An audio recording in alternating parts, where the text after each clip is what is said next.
falo a mãe de quem? E Rebeca, me diz, a mãe de quem nunca tentou fazer o papel do pai? Ai, Anne, acho que só a mãe que tem aquele pai super, super, super presente. Mas você sabia que isso é uma ilusão? Nós, mães, não conseguimos fazer o papel do pai.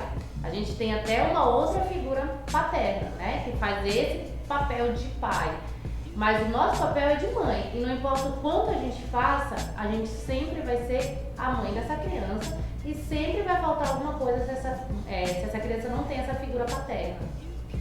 Assim, trazendo um pouco a minha experiência, né, pra cá, eu sou mãe de 4 filhos, né, e os pais, são 2, né, da minha mais velha e dos 3, eles são ausentes, né, e durante muitos anos, durante muito tempo, eu tentava assumir essa responsabilidade, e era extremamente frustrante, porque eu não conseguia, sempre faltava alguma coisa.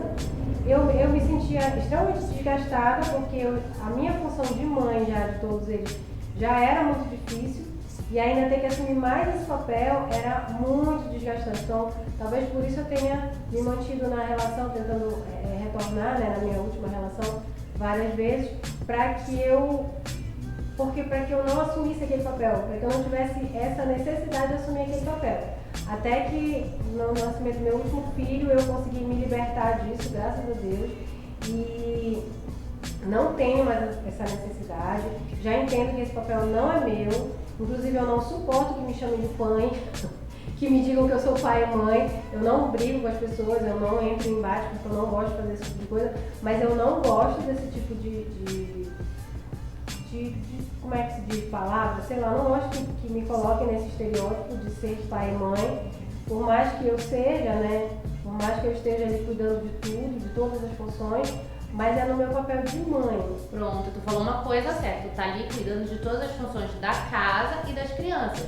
Mas ele falou, por mais que eu seja, não, mas tu não é. Tu é uma mãe que cuida dos teus filhos sozinha, né? Isso não caracteriza uma mãe.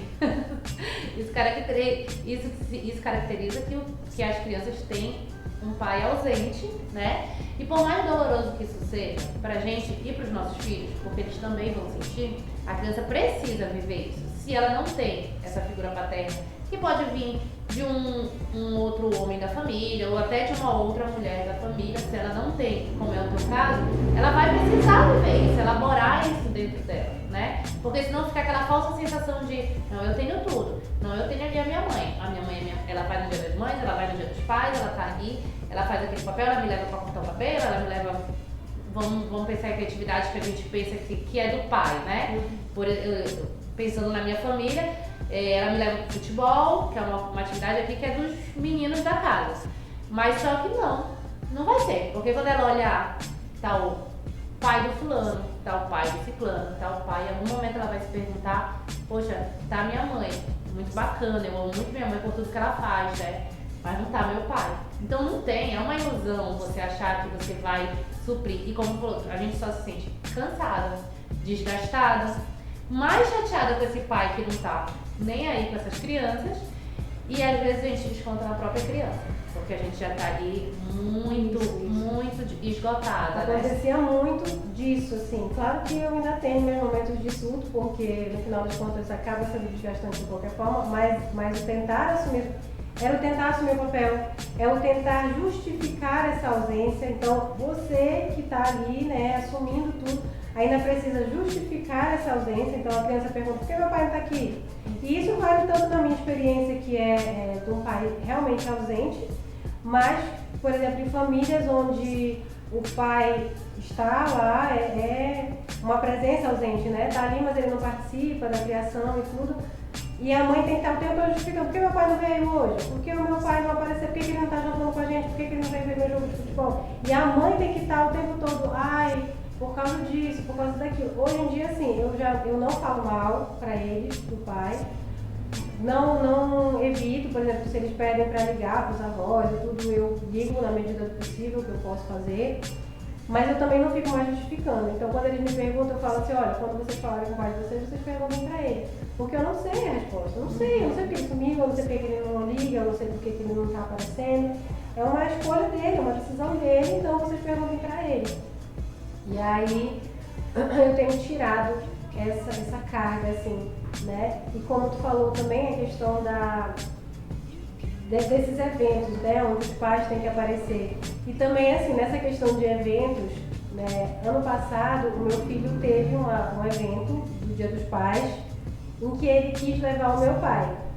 O meu pai, ele não é assim, uma referência paterna para as crianças, né? Ele não assume esse papel. Ele é o avô. Ele é o avô. Ele tem o papel de avô. Mas o fato dele ser homem, eu senti pro meu filho que fazia diferença. De ser ele ali no Dia dos Pais e não eu. Por mais que ele me ame muito, meu filho ele é doido por mim, mas ele me ama como mãe dele. Então ele precisava ter essa figura masculina, não sei se em todas as famílias, como tu falou, existem famílias em que outra mulher consegue assumir essa posição paterna, mas pro meu filho eu senti que fez muita diferença.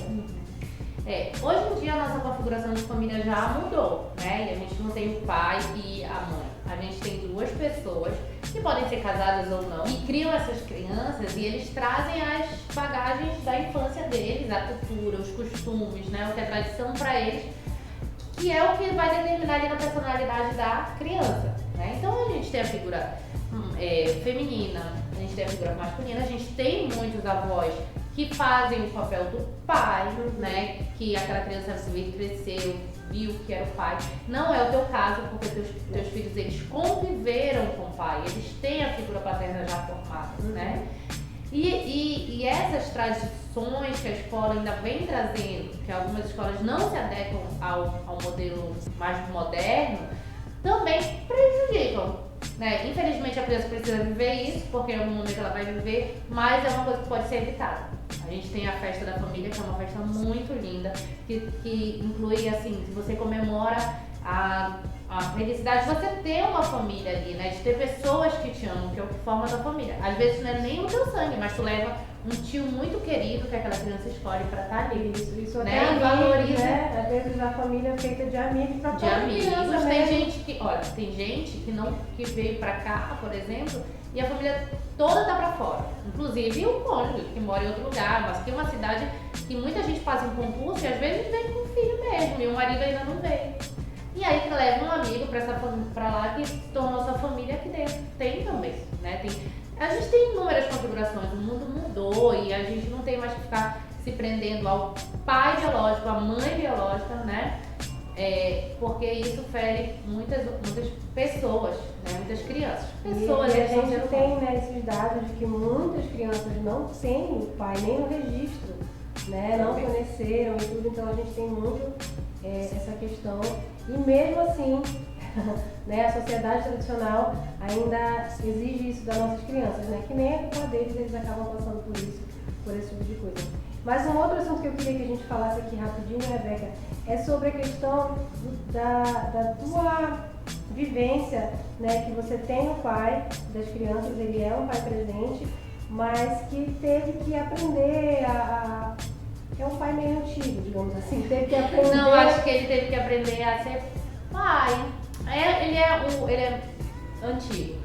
Ele era pai de menina e ele tinha aquela ideia de que, eu sou pai de menina, não tenho muito o que contribuir aqui, né? Até com as meninas, eu dou aquela colaboração. Assim, né? Vai lá, amor, conversa, pergunta, é sua função também, você é pai também, conversa com elas, né?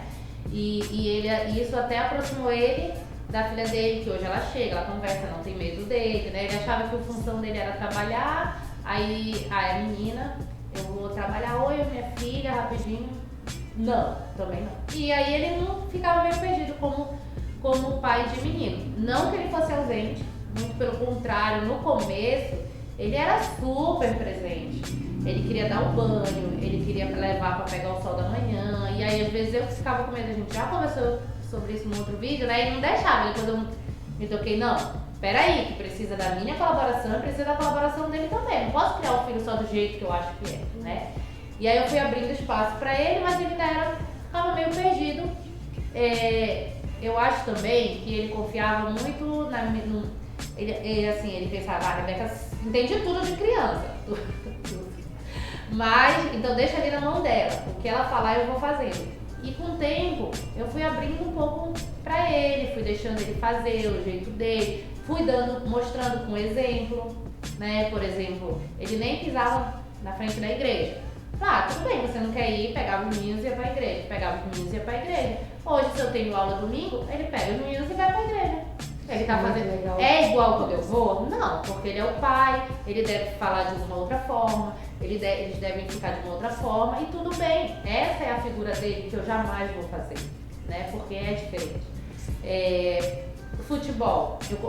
Olha, o Heitor quer fazer futebol. Comecei a levar o Heitor ao futebol. Aí chegou um tempo que ele falou: não, eu acho que lá é um lugar de pai e filho. Beleza. Ele leva o Heitor pro futebol. Quando o Torcinho quer ir, vai junto. Quando não quer, não vai. E ele resolveu que é um lugar só de homem? Não. Tem um monte de mãe que leva. Mas dentro da nossa família, isso se configurou como um programa deles, né? E aí, com o tempo, ele foi pegando o lugar dele, tomando o lugar dele de pai. Hoje, cada um tem sua programação, cada um tem seu momento junto, tem seu momento separado. E aí, a gente consegue ter as duas figuras totalmente presentes, bem definidas e presentes. Né? Que eu acho que isso é muito importante no desenvolvimento das crianças. Porque também tem pai que é casado, mas é ausente. Justamente. Né? Assim como tem marido ausente, tem pai ausente. E a gente também tem mãe ausente. A gente tá falando dos pais porque é o tema hoje é o pai. Né? Mas só pra não acharem, vocês só querem queimar os pais, vocês são as perfeitonas. Mas não. Dentro da família tem essa configuração, pode acontecer, né? Sim. Só que o importante é a gente entender que a gente só tem que fazer o nosso papel, né? Por exemplo, eu levava meus filhos para a igreja porque eu acreditava nisso. Se ele não acreditava, tudo bem. Ele faz o papel dele de não acreditar, eu faço o meu. Só que eu não posso ir para a igreja e tentar fazer o meu e o dele. Olha, filha, mamãe, isso. Olha, mas se seu pai estivesse aqui, isso. Não, ele não vai, pronto, e acabou. O pai da minha primeira filha, eu queria manter a relação para que ele tivesse esse relacionamento com ela. Até que chegou um momento que eu pensei assim, não adianta ficar tentando mostrar algo para ela que não existe, porque mais cedo ou mais tarde ela vai ver isso. Então é isso, a gente tenta assumir papéis que a outra pessoa não vai dar conta, a gente não vai dar conta, a outra pessoa não vai assumir porque ela já não assumiu desde agora. E aí a criança, em algum momento, ela vai ter esse baque e aí vai ser um choque muito grande. E aí tu falou uma coisa importante, às vezes a gente acha que a gente só vai ter esse papel materno e paterno se tiver casado. E não, um pai pode ser extremamente presente e uma mãe também sendo separados. E isso não determina, o teu filho não determina se teu casamento vai continuar ou não. Às vezes o pai o pai é mais presente quando ele está separado. Porque ele não tem mais aquele conflito com a mãe das crianças. Eles conseguem se entender melhor, eles conseguem conversar melhor, eles conseguem se dividir melhor com as crianças. Porque não sabem viver juntos como casal, mas sabem ser pais, né? Eu acho que isso que é o importante. Então é isso, gente. Era isso que a gente tinha para dividir com vocês hoje. A gente espera que vocês tenham gostado desse tema. Assistam nossos outros vídeos. Já deixem um like pra gente, que é super importante. E compartilhem com quem vocês acham que podem gostar. Um beijo, até o próximo vídeo.